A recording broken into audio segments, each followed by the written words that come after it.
Saudaraku, minggu yang lalu kita melihat mengenai sidang Antioquia yang terjadi karena anak-anak Tuhan bersaksi pada waktu aniaya. Saudaraku, memang firman Tuhan berkata, kita adalah saksi-saksi Tuhan. Kamu adalah saksi-saksiku. Sidang pertama, walau dianiaya, dia terus bersaksi. Dia terus memberitakan Injil di mana saja dia berada. Dia tidak malu mengaku Yesus. Dan firman Tuhan berkata, dan tangan Tuhan menyertai mereka itu. Sampai sekarang tangan Tuhan menyertai setiap pemberita Injil. Sampai sekarang tangan Tuhan menyertai firman-Nya dan meneguhkan firman itu dengan kuasa dan tanda jahit. Firman Tuhan belum kehilangan kuasanya, saudaraku. Lalu sejumlah besar orang selamat di Antioquia. Kabar itu sampai ke Yerusalem. Lalu Yerusalem mengutus Barnabas ke Antioquia untuk mengajari sidang saudaraku di Antioquia, saudaraku.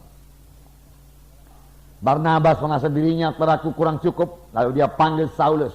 Dia bisa bekerja sama anak-anak Tuhan, sesama hamba-hamba Tuhan. Dia kerja sama, saudaraku.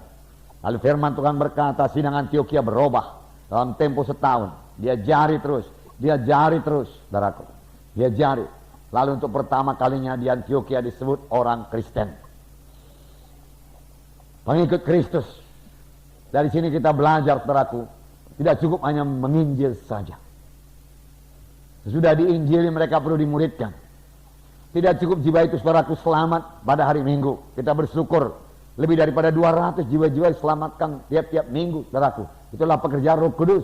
Tapi tidak sampai di situ saja, saudaraku. Masih banyak harus kita kerjakan lagi. Saudaraku, kita harus mengunjungi mereka, amin, saudaraku.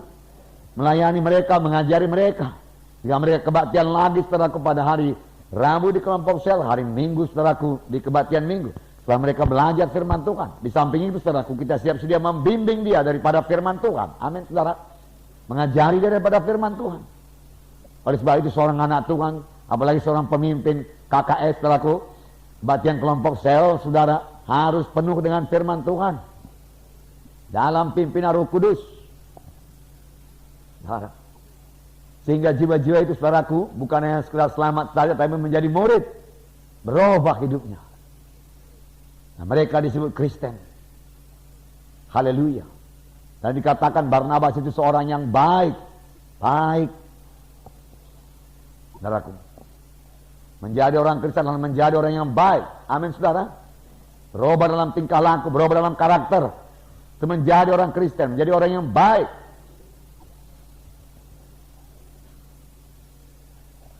Haleluya. Penuh dengan Roh Kudus. Sebenarnya dengan penuhnya dia dengan Roh Kudus, saudaraku. Roh Kudus mengubahkan dia. Dia sendiri mau berubah. Roh Kudus menolong. Nggak dia berubah. Oleh hati yang baru, hati yang baik, yang berbuat baik, Sejumlah orang, jumlah besar orang bertobat. Kemudian mereka mengajari terus, tinggal 1 tahun lamanya di Antioquia. Dan disitulah untuk pertama kalinya murid-murid itu disebut Kristen. Artinya pengikut Kristus. Hidupnya berubah. Haleluya.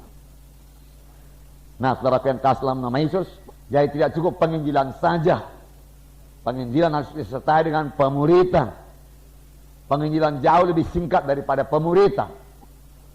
Paulus setahun memuridkan dengan Barnabas. Lalu mereka disebut, saudaraku, orang Kristen. Amin, saudara. 1 tahun dia jari. Tiap-tiap hari. Dia jari. Tiap-tiap hari. Saudaraku, jangan bosan-bosan. Amin, saudaraku. Dia jari terus. Nah, kita membaca satu contoh lagi, di mana pola ini, saudaraku, diulangi lagi. Kisah 19 ayat 1-11. Kita baca bersama-sama. Ayat 1-11. Mari kita baca bersama-sama. Ketika Apolos masih di Korintus, Paulus sudah menjelajah daerah-daerah pedalaman dan tiba di Efesus. Di situ didapatinya beberapa orang murid. Katanya kepada mereka, sudahkah kamu menerima Roh Kudus ketika kamu menjadi percaya? Akan tetapi mereka menjawab dia, belum. Bahkan kami belum pernah mendengar bahwa ada Roh Kudus. Lalu kata Paulus kepada mereka, kalau begitu dengan baptisan manakah kamu telah dibaptis? Jawab mereka, dengan baptisan Yohanes. Kata Paulus, baptisan Yohanes adalah pembaptisan orang yang telah bertobat. Dan ia berkata kepada orang banyak, bahwa mereka harus percaya kepada dia yang datang kemudian daripadanya, yaitu Yesus. Mereka memberi diri mereka dibaptis dalam nama Tuhan Yesus. Dan ketika Paulus menompangkan tangan di atas mereka, turunlah Roh Kudus ke atas mereka, dan mulailah mereka berkata-kata dalam bahasa roh dan bernubuat. Jumlah mereka adalah kira-kira 12 orang. Selama 3 bulan Paulus mengunjungi rumah ibadah di situ dan mengajar dengan berani. Oleh pemberitaannya ia berusaha meyakinkan mereka tentang kerajaan Allah. Tetapi ada beberapa orang yang tegar hatinya. Mereka tidak mau diyakinkan, malahan mengumpat jalan Tuhan di depan orang banyak. Karena itu Paulus meninggalkan mereka dan memisahkan murid-muridnya dari mereka, dan setiap hari berbicara di ruang kuliah Tiranus. Hal ini lakukannya 2 tahun lamanya, sehingga semua penduduk Asia mendengar firman Tuhan, baik orang Yahudi maupun orang Yunani. Oleh Paulus Allah mengadakan mujizat-mujizat yang luar biasa. Bahkan orang membawa sabut tangan atau kain yang pernah dipakai oleh Paulus dan meletakkannya di atas orang-orang sakit, maka lenyaplah penyakit mereka dan keluarlah roh-roh jahat. Jadi sama saja saudaraku, di sini saudaraku Paulus, saudara, menjelajah daerah-daerah pedalaman dan tiba di Efesus. Itu Roh Kudus yang memimpin. Seorang rasul selalu bergerak. Nah, penginjil juga demikian, dia selalu bergerak. Dia rindu jiwa-jiwa selamat. Bergerak mengabarkan Injil, bergerak mengabarkan Injil. Lalu dia bertemu dengan beberapa orang murid. Lalu dia bertanya kepada mereka, sudahkah kamu menerima Roh Kudus tatkala kamu percaya? Tapi jawab mereka, saudaraku, sangat mengherankan, belum pernah, bahkan kami belum pernah mendengar bahwa ada Roh Kudus. Heran juga, kalau begitu dengan baptisan apakah kamu dibaptis? Kami dibaptis dengan baptisan Yohanes. Sebenarnya Yohanes, saudaraku, mengerti baptisan Roh Kudus. Amin, saudara. Yohanes telah menceritakannya. Kemudian daripada aku akan datang seorang, membuka tali kasutnya pun aku tidak berlayak. Aku mempersiapkan jalan baginya. Yohanes Pembaptis berkata, aku membaptis kamu dengan air, tetapi ia yang datang kemudian daripada aku, dia akan membaptis kamu dengan Rohul Kudus dan api. Ya, saudaraku, Yohanes tahu. Boleh jadi Yohanes tidak memberitakan kepada mereka ini, saudaraku, orang-orang di Efesus, karena mereka dibaptis, saudaraku, di dalam dengan baptisan Yohanes. Boleh jadi juga bukan Yohanes Pembaptis yang bersaksi kepada mereka, melainkan orang yang sudah mendengar Yohanes Pembaptis. Dan Paulus, saudaraku, tidak meragukan keselamatan mereka. Berarti mereka sudah selamat, saudaraku. Karena mereka percaya kepada, bukan kepada Yohanes Pembaptis, saya percaya kepada apa yang diberitakan Yohanes Pembaptis, yaitu mengenai seorang yang datang kemudian daripadanya, yaitu Tuhan Yesus. Kemudian Paulus menanyakan satu pertanyaan yang penting. Sudahkah kamu menerima Roh Kudus tatkala kamu menjadi percaya? Seharusnya menerima Roh Kudus pada saat percaya. Amin, saudara.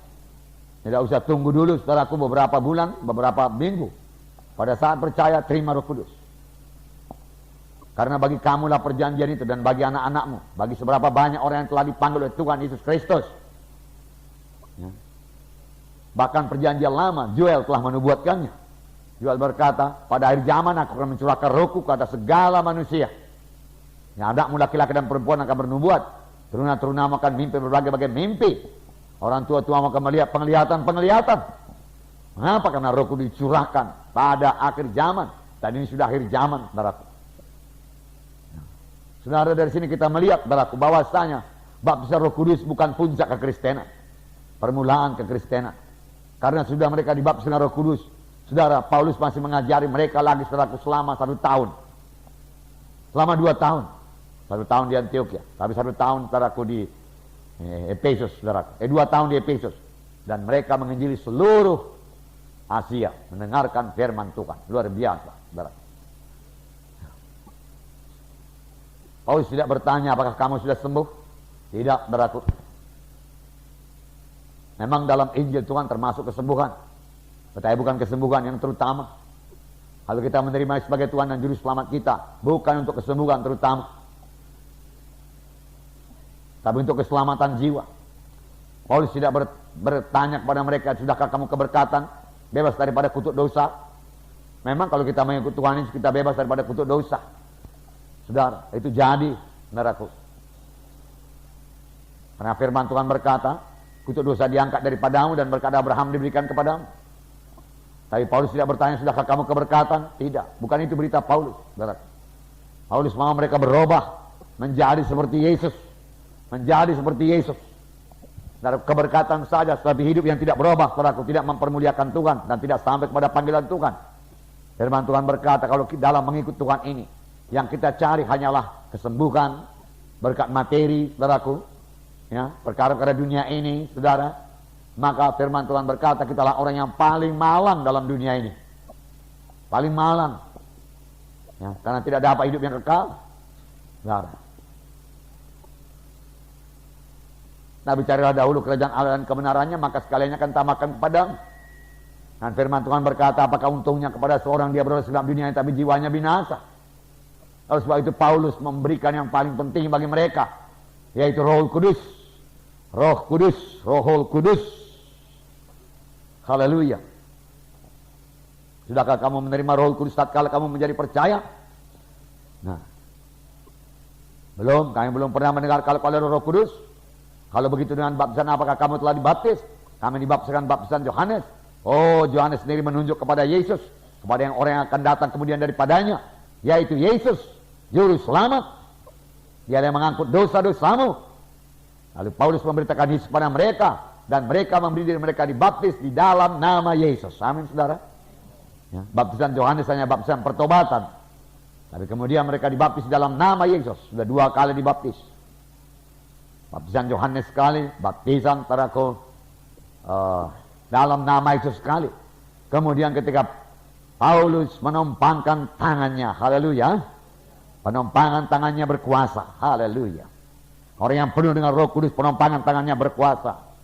Orang yang penuh dengan Roh Kudus, dia akan meletakkan tangan seorang sakit, orang itu akan sembuh. Amin.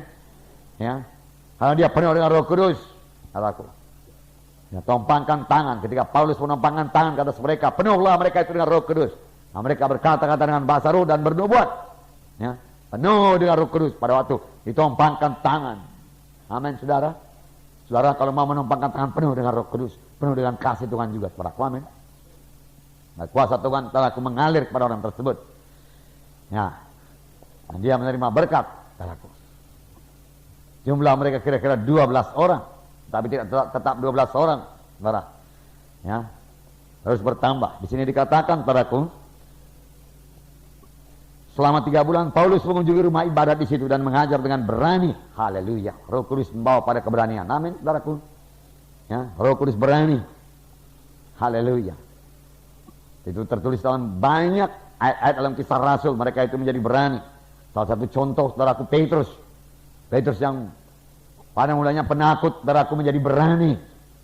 Nah, kenapa? Karena Roh Kudus mendiami dia, Roh Kudus memenuhkan dia, Roh Kudus memberikan keberanian. Ya, Petrus tidak takut lagi, saudaraku. Bahkan ketika dia penuh dengan Roh Kudus, sidang pertama penuh dengan Roh Kudus, keberanian mereka luar biasa. Walau sudah dilarang memberitakan dalam nama Yesus, mereka terus memberitakan dalam nama Yesus. Dalam Kisah Rasul pasal 4, saya membacakan pada saudara. Bagi saudara mengerti, saya bacakan ayat 8 dulu. Kisah 4 ayat 8. Maka jawab Petrus penuh dengan Roh Kudus, saya pemimpin-pemimpin umat dan tua-tua. Haleluya. Maka jawab Petrus yang penuh dengan Roh Kudus. Pada saat itu dia penuh dengan Roh Kudus. Amin, saudara. Pada saat dia mengajar, dia penuh dengan Roh Kudus. Pada saat dia melayani, dia penuh dengan Roh Kudus. Pada saat dia diadili, dia penuh dengan Roh Kudus. Petrus senantiasa penuh dengan Roh Kudus. Petrus bukannya penuh waktu baptisan Roh Kudus pada hari Pentakosta saja. Sesudah itu dia selalu penuh dengan Roh Kudus. Amin, saudara. Ya, demikian juga kita, saudaraku. Hendaklah kita selalu penuh dengan Roh Kudus. Maka jawab Petrus penuh dengan Roh Kudus. Ya. Kemudian ayat 12 berkata, dan keselamatan tidak ada dalam siapapun juga selain dalam dia. Sebab di bawah kolong langit ini tidak ada nama lain yang diberikan kepada manusia yang olehnya kita dapat diselamatkan. Kalau kita penuh dengan Roh Kudus, ucapan kita menjadi, saudaraku, kuat, teguh, saudaraku. Diurapi oleh Roh Kudus. Tidak ada nama lain yang dikaruniakan kepada manusia yang dalamnya kita beroleh selamat. Hanya satu nama, itu nama Yesus. Sama seperti apa yang dikatakan oleh Tuhan sendiri. Tak kala dia masih di dunia ini, dia berkata, akulah jalan dan kebenaran dan hidup. Seorang pun tidak sampai kepada Bapa kalau tidak melalui aku. Puji Tuhan. Diteguhkan lagi oleh Petrus. Ayat 13 berkata, ketika sidang itu melihat keberanian Petrus dan Yohanes dan mengetahui bahwa keduanya orang biasa yang tidak terpelajar, heranlah mereka dan mereka mengenal keduanya sebagai pengikut Yesus. Haleluya. Tidak terpelajar, tapi berani. Berani. Lebih bagus demikian daripada terbelajar tapi takut, pengecut. Kurang terpelajar tapi berani. Apa yang dilihat oleh sidang itu, sidang mahkamah agama itu melihat keberanian. Petrus dan Yohanes. Jarang orang menjawab seperti itu tegasnya. Mereka tidak tahu bahwasanya ada jawaban itu datangnya pada Roh Kudus. Petrus hanya membuka mulutnya, Roh Kudus memakai dia. Amin, saudaraku. Ya. Roh Kudus menguasai dia. Petrus sendiri tetap penakut. Tapi waktu dia pernah dengan Roh Kudus, dia berani. Amin, saudara. Ya, tidak takut mati, saudara. Berani. Diperlukan orang-orang yang berani untuk mengabarkan Injil Tuhan, untuk mengerjakan pekerjaan Tuhan. Firman Tuhan berkata, kamu akan menerima kuasa apabila Roh Kudus turun di atas kamu dan kamu akan menjadi saksi bagiku di Yerusalem, Yudea, Samaria, sampai ke ujung bumi. Kamu relay kuasa, kamu relay dinamis, dan kamu akan menjadi saksi. Kamu akan menjadi martir. Perkataan saksi itu diambil dari perkataan martir. Martir pun berani. Saudaraku, berani mati untuk Tuhan, saudaraku. Nah, saudaraku, memang bisa mati buat Tuhan. Amin, saudaraku. Stefanus mati buat Tuhan. Nah, betul apa tidak, saudaraku? Ya, namanya perang, saudaraku. Perang bisa mati. Ayo, masih berani, saudara? Tahukah saudara bahwa misalnya kita di dalam keadaan perang? Perang kita ini, saudaraku. Kita bukan ceasefire, bukan. Perang. Kita bukan gencatan senjata sekarang. Perang sama setan. Ya, perang. Oleh sebab itu, saudaraku, pakai selengkap senjata Allah. Sudah tahu senjata apa yang paling sering saya pakai, saudaraku? Saudara mau dengar? Ada 3 perkara, 3 macam aja, saudara. Supaya singkat, gampang, saudara bisa mengerti. Nah, saudaraku, 3, dan selalu menang. Selalu menang, 3 perkara saja. Pertama, firman Tuhan. Ada tersurat. Amin. Oleh sebab itu kalau setan, saudaraku, mulai mengganggu, saudara katakan ada tersurat. Oleh sebab itu saudara harus punya firman Tuhan. Punya ada tersurat. Itu senjata saya yang pertama. Firman Tuhan. Firman Tuhan. Yang kedua, saudaraku, nama Yesus. Dalam nama Yesus ada tersurat. Setan engkau pergi. Yang ketiga, saudaraku, darah Yesus. Mantap. Saya bersalut dengan darah Yesus, saudaraku. Sirkan setan dalam nama Yesus. Dalam nama Yesus ada tersurat. Ada tersurat. Oleh bilur-bilur Yesus, saya sudah sembuh. Sudah sembuh. Itu berarti setan, saya sudah sembuh. Amin. Ada tersurat. Ya kan? Ya. Haleluya. Dalam keadaan perang dengan setan. Dan setan, saudaraku, takut. Cuma setan tidak takut kepada orang yang penakut. Sebab dia tukang gertak. Dia gertak. Dia coba dulu. Waktu dia lihat kita menetapkan hati tidak mau mundur dan tidak mau mengikut semua saran-sarannya, saudaraku, dia mulai gemetar. Apalagi, saudaraku, kepada orang yang tidak menyayangkan nyawanya sampai kepada maut sekalipun, setan gemetar. Setan gemetar.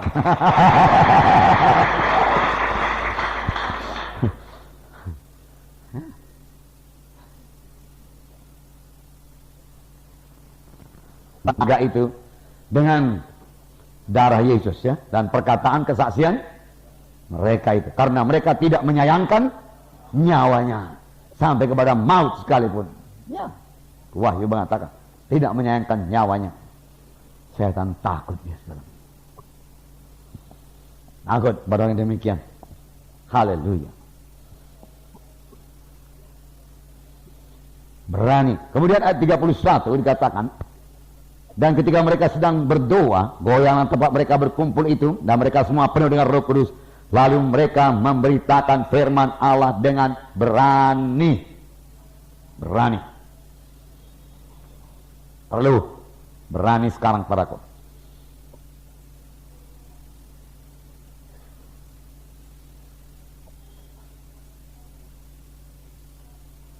Haleluya. Kemudian saudaraku, dalam Kisah Rasul 19 tadi dikatakan ayat 8, selama 3 bulan Paulus mengunjungi rumah ibadat di situ dan mengajar dengan berani. Haleluya. Oleh pemberitaannya ia berusaha meyakinkan mereka tentang kerajaan Allah. Tetapi ada beberapa orang yang tegar hatinya. Ada yang tegar hatinya, beberapa orang yang tegar hatinya, tapi banyak yang menerima. Amin. Nah, bukannya 12 ini saja, sebab kemudian jadi sedang Efesus. Mereka tidak mau diyakinkan, malahan mengumpat jalan Tuhan itu di depan orang banyak. Bahaya sekali. Ya. Tidak mau diyakinkan, ya. Mengeraskan hati terus, ya. Mengumpat jalan Tuhan di depan orang banyak.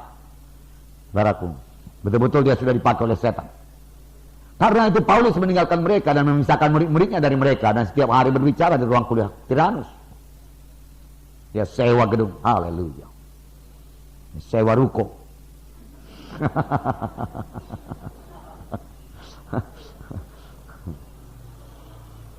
Nah, kalau saudara sudah sewa ruko, saudaraku, ajar tiap-tiap hari, pasti berhasil pelayanan. Dan tiap-tiap hari berbicara di ruang kuliah Tiranus. Hal ini lakukannya 2 tahun lamanya, sehingga semua penduduk Asia mendengar firman Tuhan, baik orang Yahudi maupun orang Yunani. Seluruh Asia mendengarkan firman Tuhan. Bukan Paulus lagi yang menginjil, saudaraku. Saudara, anak-anak Tuhan berubah hidupnya, menginjil. Rohnya menyala-nyala. Mereka terbeban pada jiwa-jiwa yang terhilang. Mereka tahu sungguh-sungguh dalam Yesus mereka sudah selamat. Dan mereka tahu sungguh-sungguh di luar Yesus jiwa-jiwa itu terhilang. Pambilnya terhilang. Mereka tidak berhenti bersaksi. Mereka mengasihi jiwa-jiwa itu. Terbeban kepada jiwa-jiwa yang terhilang. Ke neraka ini, ke neraka. Kasihan mereka itu. Lalu mereka bersaksi. 2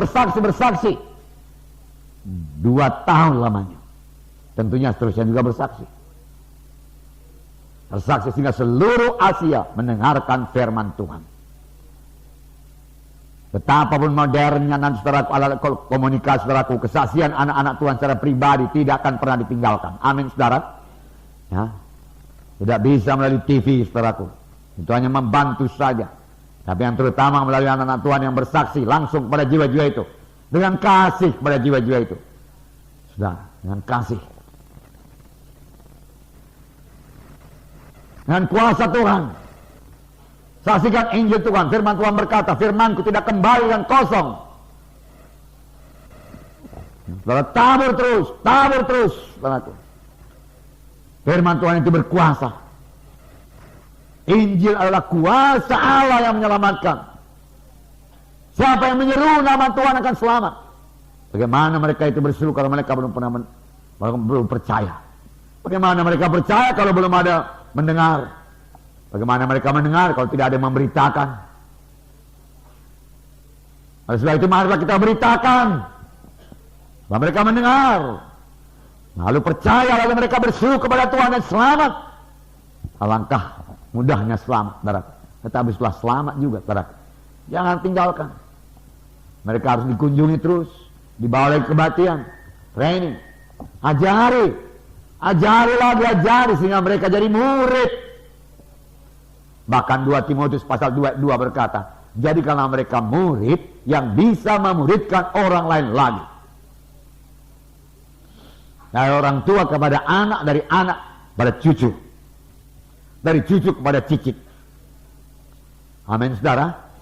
Ya, jarang terjadi demikian di gereja ini, jarang.